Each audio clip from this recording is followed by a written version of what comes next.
How to approach case study questions in an MBA interview. Questions which require you to solve a real-time problem. An example. The government is planning a new parking facility for the New Delhi International Airport. What should be the capacity of this parking? Before you look at an organized approach towards solving such problems, you may want to just pause the video and try reaching a number for this question. The case study questions judge a candidate's aptitude for solving complex business problems. These are common in management job interviews, especially for consulting profiles. These questions are not very common in the pre-MBA interviews. However, they are sometimes asked by schools where consulting is a prominent post-MBA option, and especially from candidates who talk about consulting as a post-MBA career goal. An example is ISB. The school does ask case study-based questions in the selection process. So consider this preparation a prelude to your MBA job interview. Broad tips about solving the case study-based questions. First of all, seek time from the interviewer. Break the problem into small parts, while covering as many dimensions as possible. Assume sensible numbers. Important, emphasize on the process. It's not so much about the number you reach. The interviewer wants to see your aptitude and approach for solving complex business problems. An example. The same question. If you have not already solved it, please try solving it now. Reach a number. Remember the two steps. Number 1, break the problem while covering as many dimensions as possible. And number 2, assume reasonable numbers. We are breaking the problem now. We need to find the parking capacity. Let's start with the smallest element, or the most logical element, to begin with. Please understand, there is no single correct way of solving these questions. So I thought in terms of beginning with the number of gates on the airport. Thereafter, the number of flights per hour per gate. Thereafter, average operational hours per gate. Of course, a gate may not be operational all 24 hours in a day. Average number of passengers per flight. Remember the incoming passengers as well. In case you did not cover this aspect, there is a major flaw in your calculation. Passengers traveling in groups, of course. One car may accommodate multiple people sometimes. Then percentage of travelers using the parking. Crucial, because of course a big chunk of travelers would not be using the parking at all. Then airport employees. Many of them as well may be using the parking. Next, average parking time per car. Then, peak load capacity. Imagine there are bound to be hours in the day when the averages will not apply and a higher capacity would be needed. Maybe the morning hours or the evening hours. Further, margin for capacity expansion. While planning, we would want to have capacity for any marginal increase in the load handled by the airport. So now we have completed the first step, which was to break the problem. We broke this problem into good 10 parts or so. Now let's go about filling these parts with reasonable numbers. I would suggest that at this stage, please pause the video and fill in the numbers. This step will help you in identifying how reasonable your estimates are. Number of gates. Delhi is a big city with a high population. There should be an adequately high number of gates. A number like 10, 20, 30 would be very low. A number like, of course, 200, 300 would be very high. Those would be unreasonably low or high numbers. I have assumed a 50 kind of number. Next, flights per hour per gate. Maybe from a gate, a flight takes off every 45 minutes or so. For simplicity, I have assumed it as 1. If you took a 4, 5, or 0.3, 0.4 kind of number, that would be an unreasonable estimate, I would say. Next, average operational hours per gate. Maybe a good 16, 18, 20 kind of number makes sense. I have taken 18 here. Average number of passengers per flight. The number may vary from anywhere between 100 to 400 and above. But please remember the load factor. Not all the flights are going to be full. Therefore, the average should be a bit on the lower side. I have taken 200.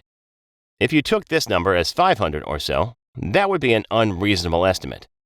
If you took it as 100 or so, that would be too low an estimate. Something above 100 and below 300 to 350 would be considered a reasonable estimate. Incoming passengers. Before we do this, let us find the total number of passengers so far.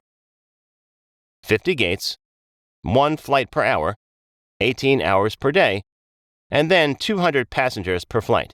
Keep rounding off these numbers. Don't deal with complex numbers. Always keep rounding these off.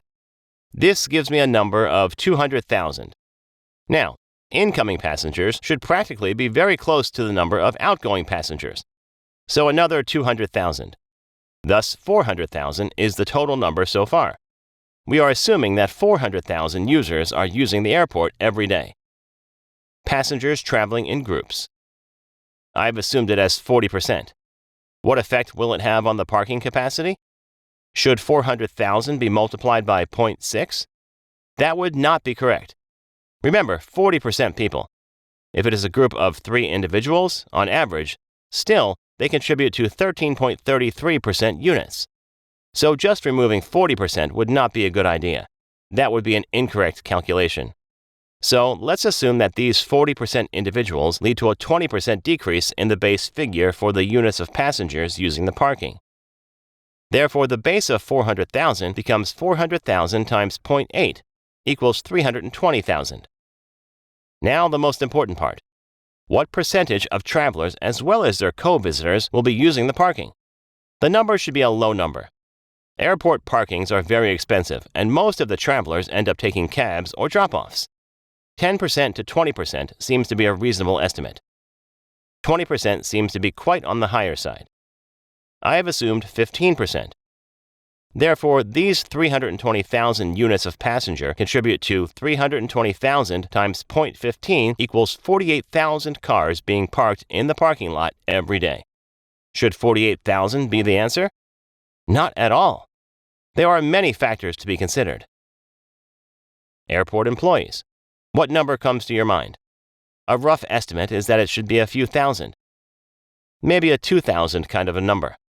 Most of these employees will not be using the expensive parking as they would have other arrangements. So this will not have a very significant impact, considering 48,000 is the number that we are at so far. This particular aspect does not have a very serious impact.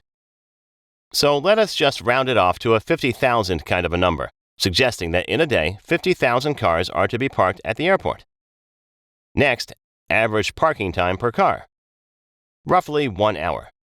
Some of them would be parked for a much lesser duration, but some of them would be day-long, 2 days, 3 days long parkings as well. So 1 hour kind of a number seems reasonable. If you took 30 minutes, that's also all right. If you took lower than that, that would not be reasonable. If you took a very high number, such as 3 hours or more, that would also not be a reasonable number. So the 50,000 number we are at has to be spread over the entire day. One parking session is of 1 hour. In 24 hours, we can have 24 sessions. Therefore, at any point in time, the number we reach out to is 50,000 divided by 24. That is roughly 2,000. But this number is a very conservative number. Imagine the number would be much lower during late nights, and it would be much higher during the peak traffic hours. Further, imagine there are going to be times in the year, during the festive season and all, where the load factor will be a lot higher, and this assumption of 200 passengers per flight may change. Remember, while building capacity, we do not have to look at the average, we have to look for the peak capacity. The airport should never run short of parking slots. Therefore, the peak load capacity would be a lot higher than the average capacity that we have come up to. I have assumed a 100% extra capacity. If you thought a 20% kind of a number, that would be an unreasonable estimate. If you thought of a 400% or 350% kind of a number, that would be an unreasonably high estimate. So the 2,000 number we are at should be doubled. It becomes 4,000. Margin for capacity expansion. This should not be very high. A reasonable 10%, 20%, 30% kind of a number makes sense. Therefore, 4,000 times 1.2 equals 4,800 is the number we arrive at. In case you disagree with any of these numbers, please don't be mad at me. The purpose of this video is more about telling you the approach. It is not about the numbers so much. Many of these numbers may not practically be correct. I have applied general wisdom in assuming these numbers. However, this made me curious to figure out the official number. It took me some time to look it up and find a number.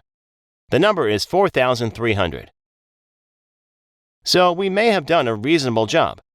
But again, it's not about the number so much. It is about the approach. A quick recap. Seek time from the interviewer. Break the problem into small parts, covering as many dimensions of the problem as possible. Then assume reasonable numbers. Overall, emphasize on process.